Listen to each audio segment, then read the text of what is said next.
The black-eyed children seem to have no shortage of stories, sightings, or incidents, making headlines all over the world. Some seem to think these children are aliens, while others are convinced that they are demons in disguise. Are they real? Are they something otherworldly, or a benevolent force that is yet to be fully understood? Either way, their intentions do not seem to be good ones. And as far as their authenticity, well, I guess that will be up to you to decide. But as for the people in these stories, whatever the case, they just wanted it to stop, and they never want it to happen again. Enjoy.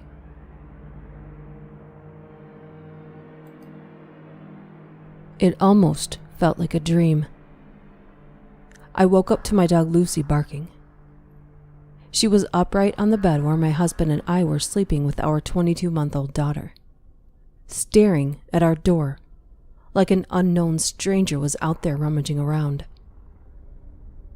I thought she was just freaking out over a house noise. We'd only had her for 3 months, and she was still a puppy.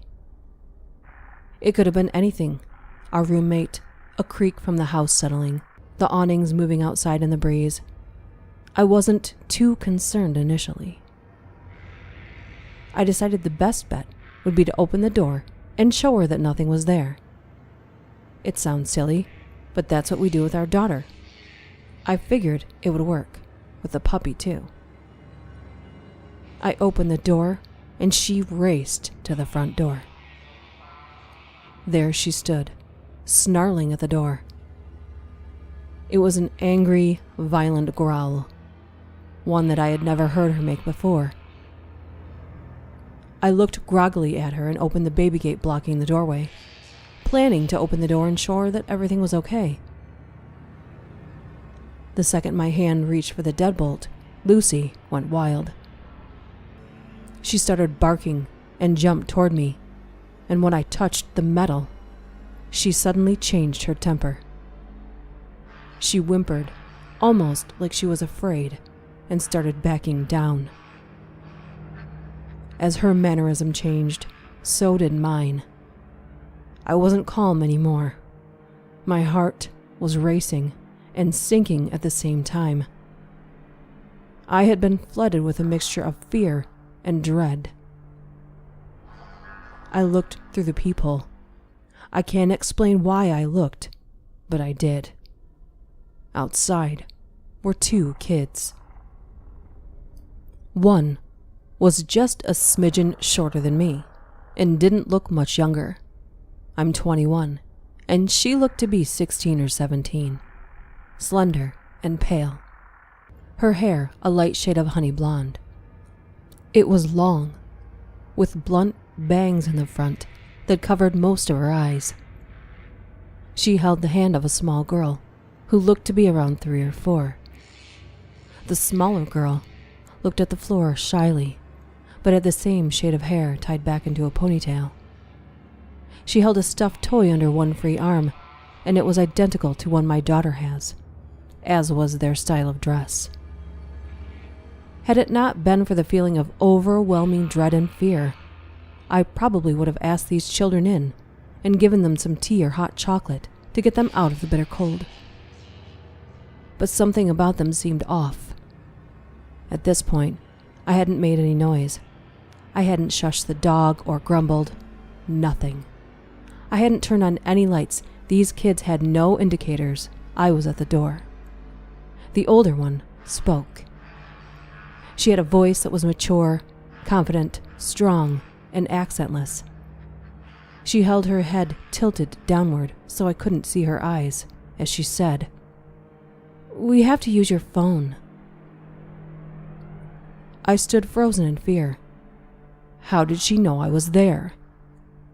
She raised her head to face me directly, and that was when I saw her eyes. There was a reason I couldn't see them through her bangs before. They were black, otherworldly. And she spoke again. "Our mother is worried." As someone who has always been interested in creepy stories, I knew what she was the second she looked at me through the door. I've never been one to believe in these things.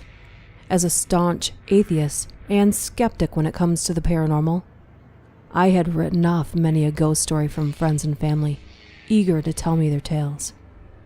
I didn't believe it.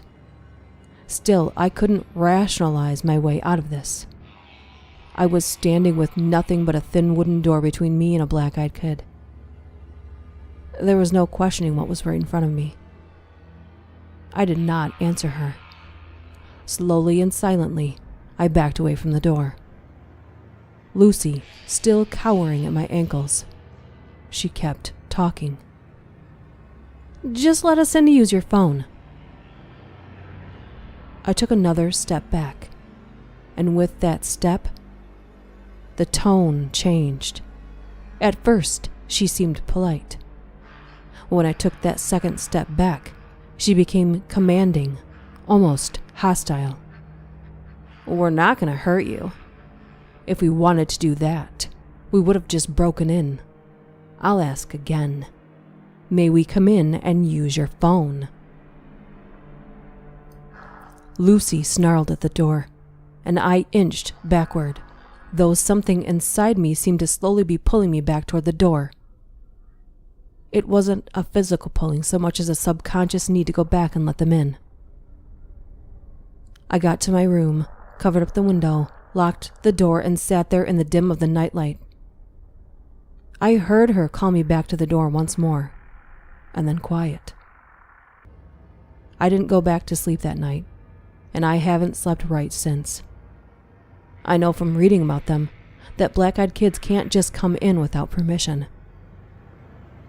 I know they haven't hurt anyone, but I'll still fear I'll be the exception. When I told my husband, he said it was just a dream. He keeps telling me to forget about it. But this lingering feeling of sadness, this dread when the house is silent at night, the fear of a knock at the door, tells me otherwise.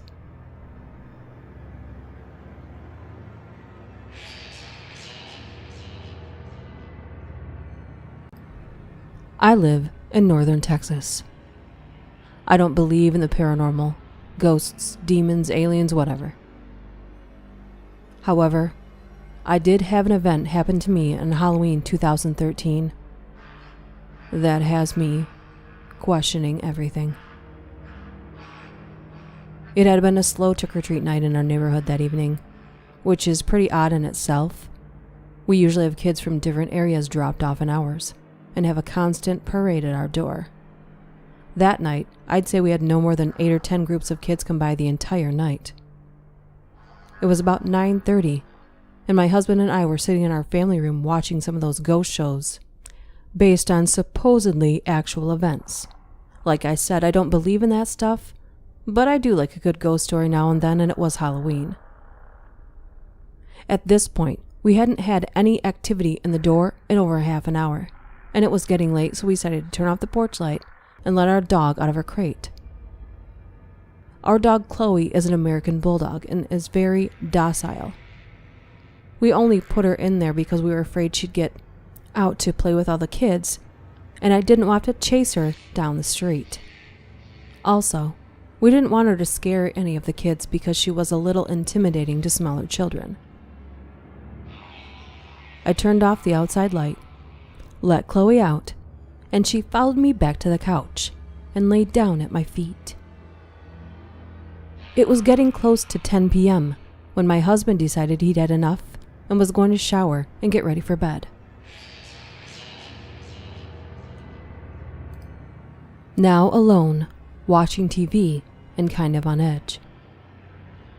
It wasn't long after I heard the upstairs water turn on for the shower when I also heard a light knock at the front door. My initial reaction was, "What the hell? Really? It's almost 10. Go home." But soon an uneasy feeling came over me. Why the knock? Our doorbell glows in the dark, and without the porch light on, it would be extra obvious to anyone out there. I paused. I couldn't really just ignore it. Our front door has a big beveled glass panel and anybody right at the door could see in enough to see someone was in the family room watching TV.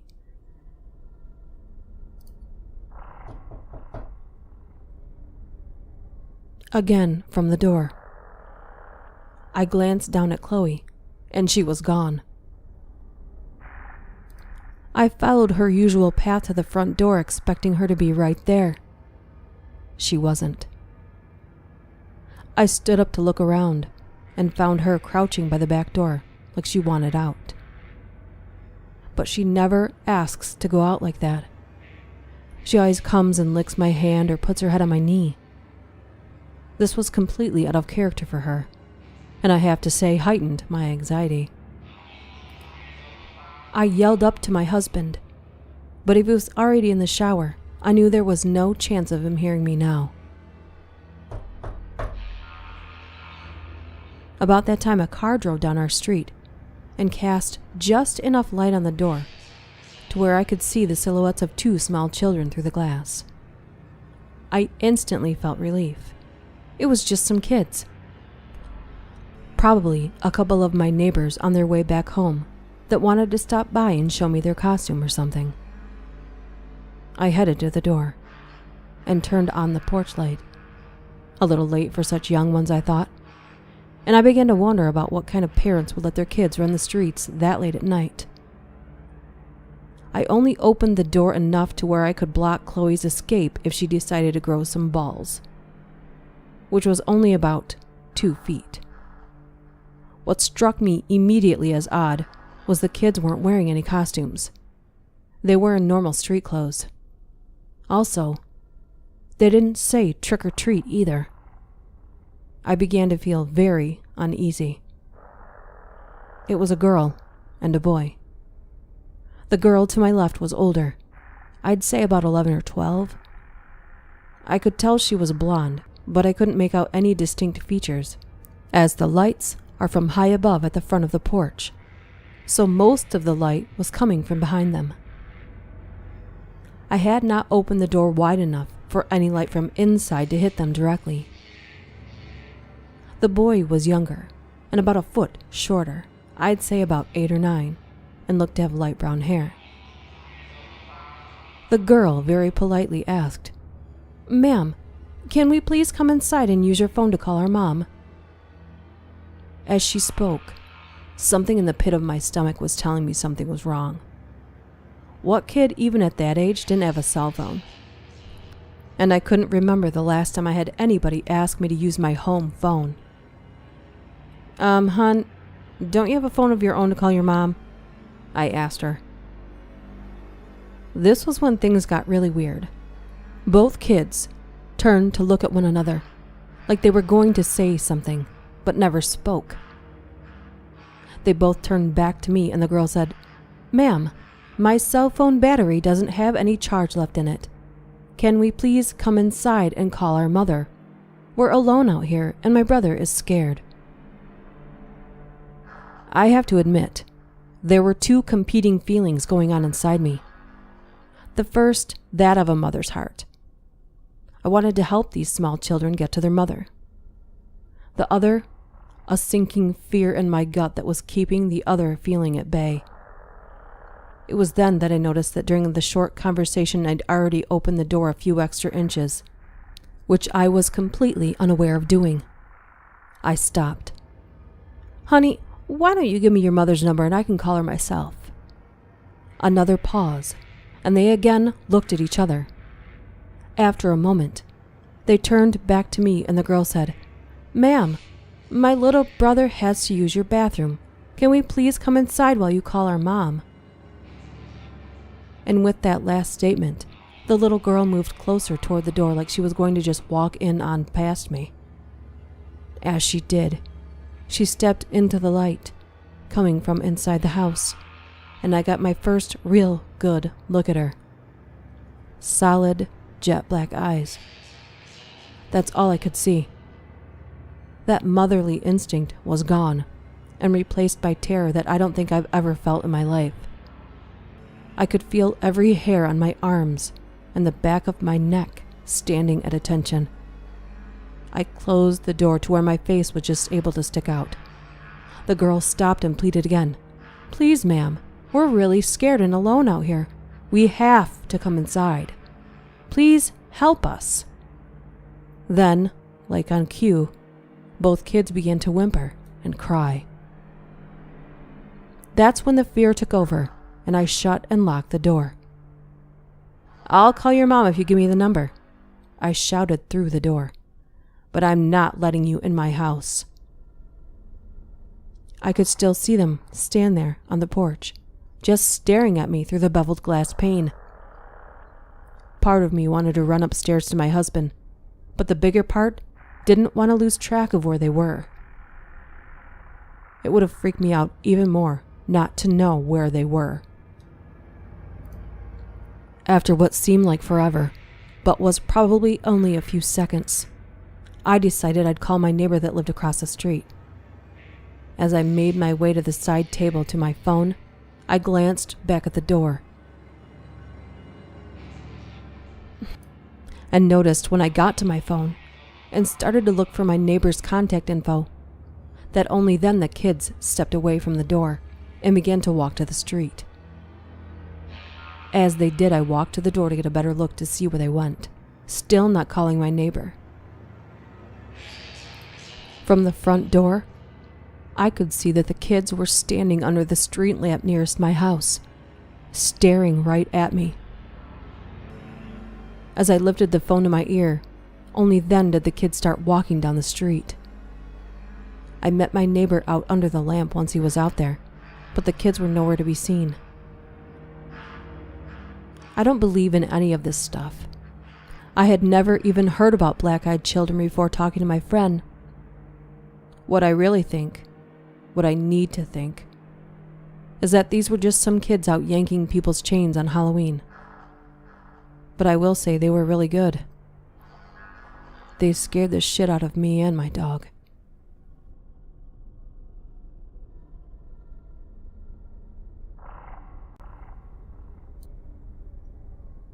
Yesterday, I noticed that my neighbor hadn't put out all his Halloween decorations yet.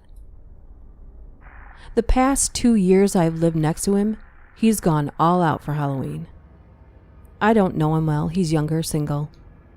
So anyway, I got home from work and was walking up my driveway. I saw him outside and said something like, "Hey man, you better get your Halloween stuff up or that house down the street's gonna beat you for best decorations." He kind of smiles sheepishly and says that he's actually going to keep his house dark this year and just put some candy out. I asked if he was going out of town, but he said no. Something happened last year that really scared him. Now I was concerned for my own safety, if some weirdos were coming around our neighborhood. So I asked him what happened. He said last year he had his brother's family over so they could trick-or-treat in the neighborhood. He had a bunch of kids come to the door, like always. His family took off around 10:30, and there were only a few trick-or-treaters, but by 11:30 they were pretty much done. So he was inside watching TV. The doorbell rings. He grabs the candy bowl and heads over, noticing that it's a little past midnight, and that's pretty rude for trick-or-treaters to still be out. But then he notices he hasn't turned off all his decoration lights yet, so his house is a beacon. He swings the door open and is about to yell "boo" to freak them out, but stops dead when he sees the kids at the door. He said one was probably around 13 or 14, and the other one around 16 or 17, both boys. They weren't dressed up, but he remembers the older one was wearing a flannel shirt. He was immediately overcome with uneasiness, like opening the door was a huge mistake. They just stared at him, and he noticed that they had really big irises and dilated pupils. He couldn't even see the whites of their eyes, so he figured they were contact lenses. He was frozen there, holding the candy bowl, like he couldn't slam the door in their face as much as he wanted to. So he nervously tried to smile at them, hoping they would break character and ask for candy or something. The younger one said they had gotten lost and needed to come in and use his phone. That was when he closed the door more than halfway on them and said, "No, sorry." And the older one said something like, "Can we just wait in your house till our parents come get us?" But by then, he was convinced that his life was in danger and these kids were high or something, intending to rob him. And he just kept mumbling, "No, sorry, good night," as he inched the door closed and locked it. He told me he was so fucking scared at that point that they were going to break in or something. But when he looked through the peephole, they had turned to leave. He watched TV with the volume really low so he could hear any sounds at all. And he said he stayed up until 5 a.m. because he was too scared to go to bed and drop his guard. The whole time he's telling me this, I'm thinking, oh my God, this sounds so familiar, just like the Black-Eyed Kids urban legend.